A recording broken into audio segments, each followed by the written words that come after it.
12월 5일 금요일입니다. 느헤미야서 13장 1절로 14절입니다.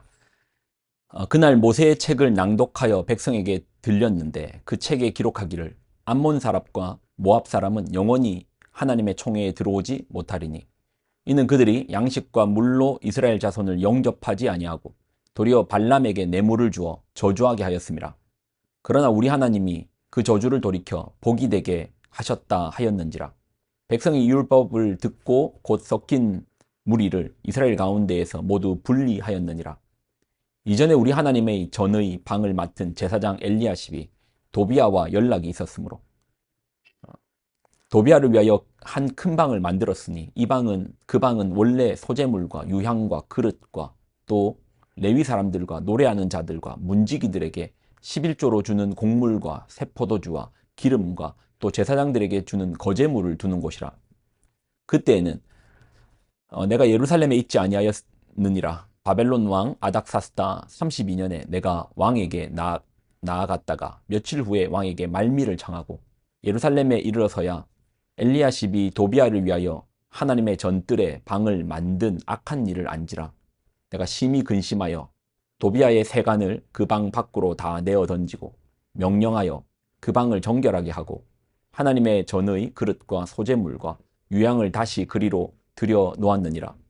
내가 또 알아본즉 레위 사람들이 받을 몫을 주지 아니하였으므로 그 직무를 행하는 레위 사람들과 노래하는 자들이 각각 자기 밭으로 도망하였기로 내가 모든 민장들을 꾸짖어 이르기를 하나님의 전이 어찌하여 버림바 되었느냐 하고 곧 레위 사람을 불러 모아 다시 제자리에 세웠더니 이에 온 유다가 곡식과 새 포도주와 기름의 11조를 가져다가 곡간에 드림으로 내가 제사장 셀레마와 서기관 사독과 레위 사람 부다야를 창고지기로 삼고 마따냐의 손자 삭불의 아들 하난을 버금으로 삼았나니 이는 그들이 충직한 자로 인정됨이라.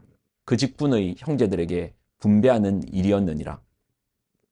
내 하나님이여 이 일로 말미암아 나를 기억하옵소서. 내 하나님의 전과 그 모든 직무를 위하여 내가 행한 선한 일을 도말하지 마옵소서. 아멘. 기도하겠습니다. 하나님, 주신 하나님 말씀을 귀하게 붙듭니다. 우리로 주의 말씀의 앞에, 말씀의 검 앞에, 말씀의 거울 앞에 바로서 분별의 영으로서 바르게 판단할 수 있는 판단력을 허락하여 주옵소서. 영광을 드립니다. 예수님의 이름으로 기도드립나이다. 아멘. 오늘 본문은 도비아 사건입니다. 도비아라는 인물을 또 알아야 될 것이고 또 도비아의 사건이 무엇이었는지도 이제 우리가 알아야 되겠죠. 먼저 도비아의 사건부터 좀 보면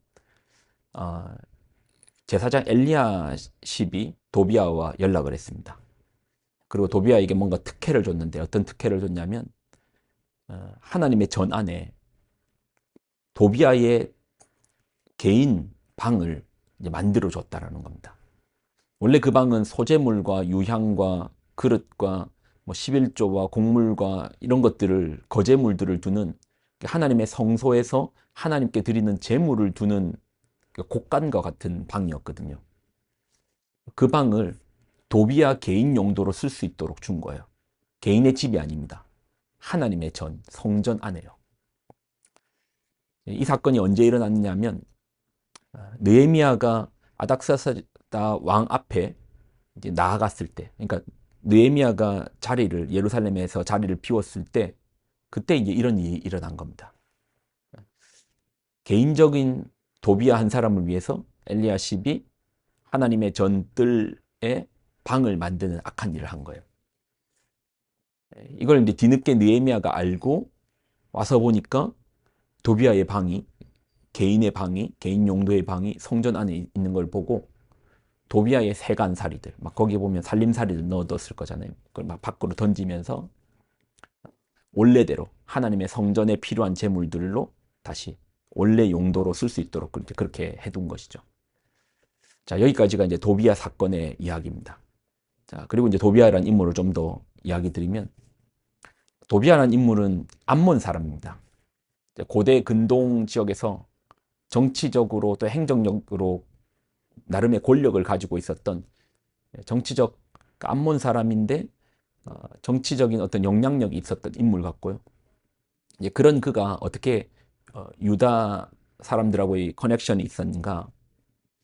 그가 결혼을 했는데 누구랑 결혼을 했냐면 유대 사람들 중에서도 영향력이 있는 사람, 그러니까 자기 자신이 영향력이 있으니까 또 누군가 유대 사람 중에서 영향력이 있는 사람과 이제 결혼 관계를, 커넥션을 가진 거 있었던 것입니다. 아니 뭐 이제 그런 도비아가 어, 그 성전 안으로 이제 들어와 가지고 개인의 방을 꾸렸는데 우리가 좀 이제 주목해야 되는 게 도비아란 인물 여러분 어떻게 들었을 때 이 사람 누군 다 감 안 왔습니까? 성벽 재건을 할 때 산발랏이라는 인물이 성벽 재건의 방해의 1등 요소였거든요. 사마리아 지역을 다스렸던 이제 산발랏이라는 사람이 어떻게든지 성전을 못 짓게끔 방해했던 1등 공신인데 그 옆에서 산발랏을 도와서 성벽 재건을 방해했던 인물이 적극적으로 방해했던 인물이 도비아입니다. 성벽을 재건할 때 적극적으로 방해했던 인물이 지금은 성전 안에 들어와서 자기 개인 처소로 쓰고 있는 거예요. 말이 안 되는 상황이죠. 그것도 안문 사람인데다가 이방인이 그렇게 하고 있는 겁니다. 거룩한 성전 안에까지 들어와서 하나님의 성전을 마치 제 집처럼 쓰는 것이죠. 그 시기가 어느 때였다고요? 느헤미야가 페르시아 수산궁에 복직해 있는 그 사이에 스물스물 기어 들어와서 이방인의 세력이 성전 안까지 들어온 겁니다. 자신이 가지고 있는 정치적인 영향력과 유대 가문의 혼맥을 이용해서 성전을 자신의 별채처럼 쓰고 있는 것입니다. 아니, 성전 재건을 방해할 때는 언제고 느헤미야가 없는 사이에 유대 공동체에 들어와서 거기에다가 그 중심의 자리에 들어와 버린 거죠. 근데 이 사건에서 우리가 보면은 도비아라는 인물이 성전을 방해하던 인물인데 어떻게 거기 들어왔을까? 어떻게 거기를 들어와서 그것도 하나님의 가장 거룩한 성전의 이방인이 그렇게 함부로 개인의 방처럼 쓰고 있을까? 근데 이 문제의 어떤 중심을 우리가 바라보면 한 인물을 봐야 되는데 그 인물이 누구냐 하면 당시의 제사장이었던 엘리야십이라는 인물을 또 봐야 돼요. 엘리야십. 당시의 제사장이었던 엘리야십이 도비아를 받아들였거든요. 그리고 도비아를 위한 방을 마련해 줬거든요. 제사장이었다니까요. 다른 인물도 아니고 가장 그 성전에서 중심을 붙잡아야 되는 제사장이 공조를 해준 거죠. 느헤미야가 없는 사이에 도비아를 받아들인 겁니다. 제사장이라면 거룩을 지켜야 되고 혼합주의를 그 누구보다도 경계해야 되는데 도비아가 가지고 있는 정치력 또는 혼맥 또 힘 아마 그것 때문에 제사장이 그걸 인정한 것 같은데 여기서 보면 이 제사장의 역할이 결국 우리 교회로 치면은 이제 저의 역할이기도 하고 또 우리 교회 장로님들의 역할이기도 하고 권사님들의 역할이기도 하잖아요. 그걸 쳐내지 못했던 겁니다. 분명히 이것이 아니다라는 것은 제사장도 알았을 것입니다. 엘리야십이 왜 몰랐을까요? 도비아를 받아들이는 거 아니야. 그리고 또 그는 성벽 재건에 무엇보다도 반대했던 인물이셨잖아요. 그러니까 유대 사회 공동체에 반대각을 가지고 있고 특별히 신앙에 있어서 성벽을 무너뜨리려고 했던 자인데 그런 그가 가장 거룩한 장소에 개인적 용도의 방을 쓴다는 거 이거 아닌 거 엘리야십이 몰랐을까요? 분별 못했을까요? 모르지 않았을 겁니다. 모르지 않았을 건데 왜 허락했는가? 분명히 이것은 잘못된 결정이라는 것 알았을 것인데 제사장의 제사장의 동의 없이 절대 거기에 방을 만들 수 없거든요. 근데 엘리야십이 왜 이걸 허락해 줬는가? 이건 도비아가 가지고 있는 힘, 권력, 이거 앞에 무릎을 꿇은 거죠. 그럼으로써 성전이 이제 부정해지는 것이죠. 이게 사실 그렇게 먼 이야기가 아닐 수 있는 것이 이 말씀을 묵상해 보니 결국 이 엘리야십이라는 인물은 그러니까 이 땅 가운데 도비아는 사실 많죠. 하나님의 전을 우습게 보고 하나님의 성전을 또 하나님의 그 거룩을 무너뜨리려고 하며 하나님의 믿는 사람으로 말미암아 믿지 않게끔 만들려는 사람들은 주변에 도비아들은 사실 이 땅에 많습니다. 도비아가 이 땅에 많은 건 어쩔 수 없어요. 악이 이 땅 가운데 있으니까 그건 어쩔 수가 없습니다. 근데 문제는 엘리야십이 무너진 것이 이제 문제인 거죠. 엘리야십이 당시에 제사장으로서 분명히 분별을 가지고 아닌 것 앞에 이거 아니야, 이거 그럴 수 없어 라고 말할 수 있고 거부할 수 있었어야 되는데 그는 그러지 못했습니다. 그럴 때 부정한 것이 성전 안 깊숙한 곳까지도 들어와서 방을 딱 차지하고 들어가 앉게 되는 것이죠. 아닌 것을 아니다, 틀렸다라고 말할 수 있어야 되는데 그 힘의 원리 앞에서 말을 못했던 것입니다. 하나님의 그 거룩함 앞에 거룩함을 지켜야 되는데 그러면 안 됩니다. 그건 틀린 겁니다. 하나님의 말씀에 그것은 그러면 허용할 수 없습니다. 힘의 구조 앞에서 말하지 못했던 것이죠.